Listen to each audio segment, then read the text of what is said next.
So you're going to be building a boat, an electric boat.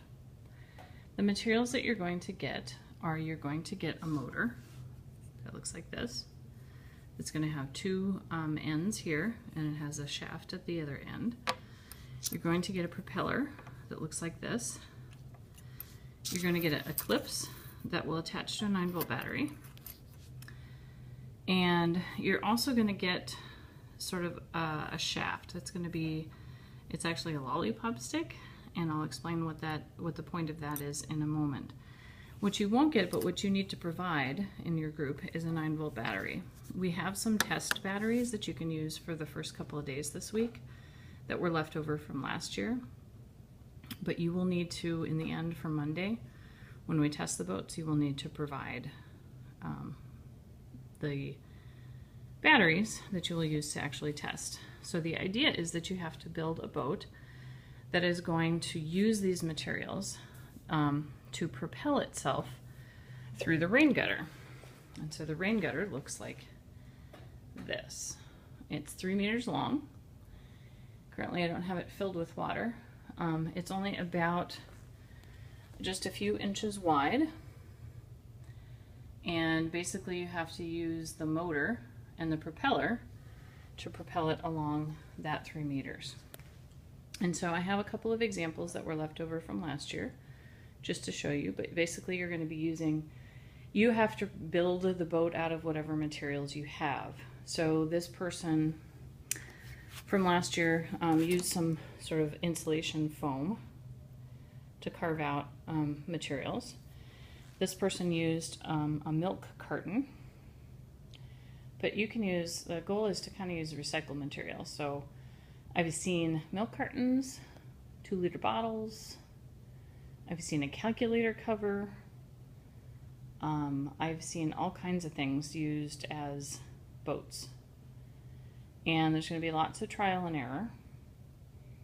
Couple things to be thinking about as you build your boat that I want to point out. So we have these clips attached to this thing that attaches to the 9-volt battery. And when you attach it here to the 9-volt battery,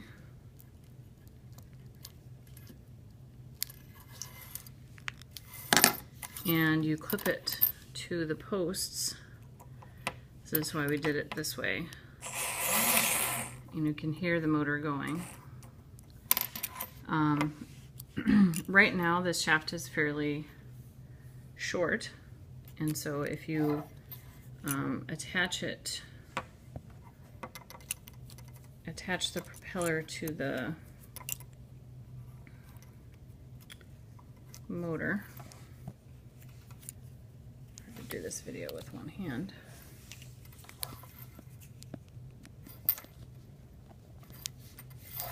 Like that.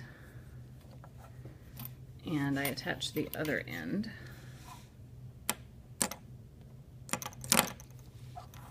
You can see I'm going to get some motion here.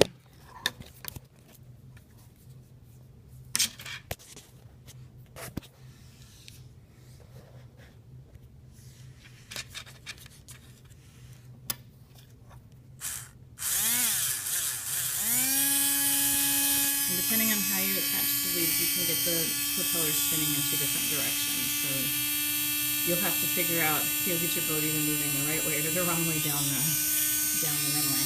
But you can see that it's not a very far distance, and you're going to have to get, you know, the motor in the boat and the propeller outside the boat. And you can see here that you're going to want to get the propeller clearly in the water and the motor not in the water, because the motor will die if you get it in the water. So that's what the stick is for, is to kind of extend the distance that you have. And so we've kind of got a hole. You can see there's a hole here on the end that you can attach, but then the other question is, how do you attach the other end to the propeller? So that requires a little ingenuity as far as you know, it may require gluing some paper clips and then gluing the paper clips into the propeller. It just requires, you know, you just have to think about, this is 3 days of build. So it's 3 days of build, it's 3 days of test, it's 3 days of that didn't work. So now we got to think about how we're going to redo that. You can see that on this design, they decided to contain their motor to try to protect it. Here, their propeller is not attached very well, and so their propeller fell off. Hot glue is going to be a good thing. You can always glue the propeller. These are some things that you're gonna, you know, you're gonna have to make sure that your boat is balanced. So some of the things you learned in the boat races are going to be still important here. Your boat has to be balanced. It has to be seaworthy.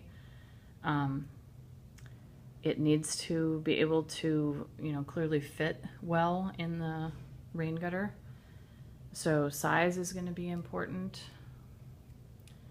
Angle, you know, you want, you know, if you look at this particular boat, that propeller, you want as much of the propeller to sit in the water as possible, but you don't want it to rub, you know, the stick to rub against the inside. So lots of things to think about as you design your boat. Again, the first thing is really going to be thinking about the structure and how are you going to build the structure. And then the second thing is going to be how are you going to attach the motor to the propeller. That's going to be another big thing. We have extra propellers, so if yours breaks, that's okay. We have extra sticks. So, or extra, you know, the shafts, so if that breaks, we have extra motors. Again, the big thing is going to be that if your group needs to provide that battery. So we have a few that will get us through this week maybe, but we're going to have to share, and we don't know how long those will last because they were kind of gifts from last year that ended the week. But at least, you know, here's, you can see that this one kind of was back heavy because the motor's heavy, but that's okay too. That kind of propelled it forward, and once they got the battery in there, you know, the battery had to be in the front, and so that weighed it down a little bit more. But we'll have some tubs in the rooms so that you are able to, as you build, test for these 3 days. We'll have the gutters in the room so you can kind of test, but the official testing and timing day will be on Monday. So that kind of gives you an idea for the boats.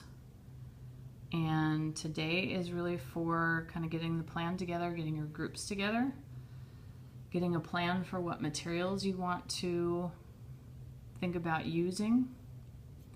You kind of have dimensions that are on the blue informational sheet. So think about who's going to bring what for tomorrow, so that you have those materials ready to go and you can start your build tomorrow. Good luck.